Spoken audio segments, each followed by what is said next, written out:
Tony D'Mello వ్రాసినటువంటి కథల్లో ఒక కథ ఇలా కొనసాగుతుంది. ఒక గురువు తన శిష్యులను అడిగాడట, మీకు ఉదయం ఎప్పుడు అవుతుంది అని. ఇదే ప్రశ్న నేను ఒక విచారణలో అడిగినప్పుడు ఒకరు తెల్లవారినప్పుడు ఉదయం అయినట్లు, మరొకరు నేను కళ్ళు తెరిచినప్పుడు ఉదయం అయినట్లు, ఇంకొకరు సూర్యుడు ఉదయించినప్పుడు ఉదయం అయినట్లు అని చెప్పగా ఇంకొక వ్యక్తి కోడి కూసినప్పుడు ఉదయం అయినట్లు అని చెప్పడం జరిగింది. ఇక మనం కథలోనికి వెళ్తే, నేను ఈ చెట్టు ఇది పలానా వేప చెట్టు, ఇది ఈ చెట్టు అని తెలుసుకునే వెలుతురు వచ్చినప్పుడు తెల్లారినట్లు అని ఒక శిష్యుడు ఇలానే. ఆ తర్వాత దూరంగా ఉన్నటువంటిది ఏ జంతువు, దగ్గరగా ఉన్నటువంటిది ఏ జంతువు కనిపించేంత క్లారిటీ వచ్చినప్పుడు తెల్లవారినట్లు అని ఇలా వారి వారి ఆలోచన విధానాన్ని బట్టి వారు సమాధానం చెప్పారు.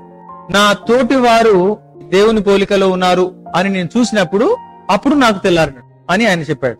స్పష్టంగా నీకు కనిపిస్తుందా అని మనం ఐ టెస్ట్కి వెళ్ళినప్పుడు ఇక్కడ ఒక లెటర్ అక్కడ ఒక లెటర్ సైజులన్నీ మారుతూ ఉంటాయి. ఆయన మారుస్తున్నప్పుడు ఇప్పుడు ఎలా కనిపిస్తుందా అని అద్దం మారుస్తూ మనం అడుగుతాడు. ఐ టెస్ట్కి వెళ్ళిన వాళ్ళందరికీ తెలుసు. ఒక దశలో మనకు క్లియర్ గా ఉందని చెప్తాం, అంతవరకు ఆయన మార్చుతూ ఉంటాడు. సో ఒక పాయింట్ వచ్చినప్పుడు మనకు క్లారిటీతో కనిపిస్తుంది. ఈ రోజున ఇటువంటి సందర్భమే మనం చూస్తున్నాం. ఎందుకు ఈ యొక్క దృష్టిని గురించి లేదా చూపును గురించి ఇంతగా మాట్లాడడం జరిగింది అని అడిగితే, ఫ్రెంచ్ కి చెందినటువంటి ఒక ఆర్టిస్ట్ ఇదే సువిశేషాన్ని ఒక బొమ్మగా చిత్రీకరించాడు. ఆ పిక్చర్ ని వేసినటువంటి ఆ యొక్క చిత్రకారుని దగ్గరికి ఒక రచయిత, పోయెట్ వచ్చాడు.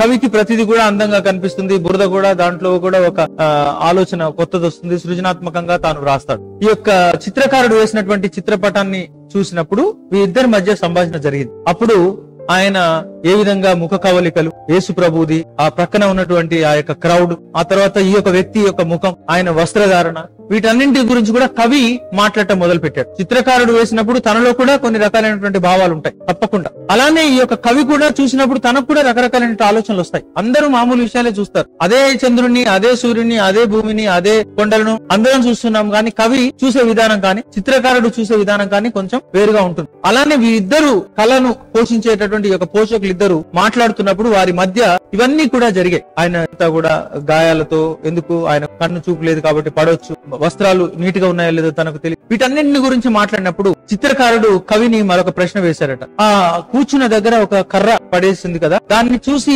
నీకు ఏమనిపిస్తుంది అని అడిగినప్పుడు, ఏముంది ఆయన కర్రను వాడతాడు కదా గుడ్డివాడు, కాబట్టి కర్ర ఉన్నది అక్కడ కూర్చున్న దగ్గర అని అన్నాడు. అప్పుడు వేసినటువంటి చిత్రకారుడు చెప్పాడట, ఈ కర్ర విశ్వాసానికి, నమ్మకానికి, ఆయన జీవితానికి మూలం. ఊరికనే పక్కన పడేసింది కదా, పక్కన పడేసి కాదు, ఆ కర్రే ఆయనకు ఆధారం. కర్ర వల్లనే ఆయన నడిచాడు. ఎప్పుడైతే యేసు ప్రభు పిలిచాడు అనగానే కర్రను, తన వస్త్రాన్ని పక్కన పడేసి ఆయన వెళ్ళాడు. అంటే ఆధారమైన దాన్ని వదిలేసి వెళ్ళేంత నమ్మకం. అప్పటికి ఇంకే అద్భుతం జరగలేదు, చూపు కూడా రాలేదు. వస్త్రాన్ని ఆయన వదిలేసి వెళ్ళాడు, లేదా ఆధారమైన దాన్ని వదిలేసి వెళ్ళాడు. ఏ నమ్మకంతో వెళ్ళాడు? పిలిచినటువంటి వ్యక్తిపై నమ్మకం తనకున్నటువంటి వస్త్రం, తనకు ఆధారమైనటువంటి కర్ర కంటే ఎక్కువైంది. అద్భుతం జరగలేదు, ఇంకా చూపు కలగలేదు, కానీ ఆయన వదిలివేయటానికి సిద్ధపడి ఆయన వెళ్ళాడు. మనందరికీ కూడా చాలా సార్లు విన్నటువంటి స్టోరీ, వర్షం లేక ప్రేయర్ మీటింగ్ అవుతున్నప్పుడు వీరందరూ ఆధ్యాత్మికమైనటువంటి వస్తువులు, రోజరీ ఇవన్నీ తీసుకుని వస్తే ఒక పాప గొడుగుతో వచ్చింది. ఇది మనం చాలా సార్లు రకరకాలుగా విన్నాం. ఏంటమ్మా ఇలా వచ్చేవారంటే, తాను చెప్పింది మనందరం వచ్చింది వర్షం కోసం కదా, ప్రార్థన అయిపోయిన తర్వాత ఆటోమేటిక్ గా వర్షం పడుతుంది కాబట్టి మళ్ళీ తడుచుకుంటూ వెళ్ళటం ఎందుకని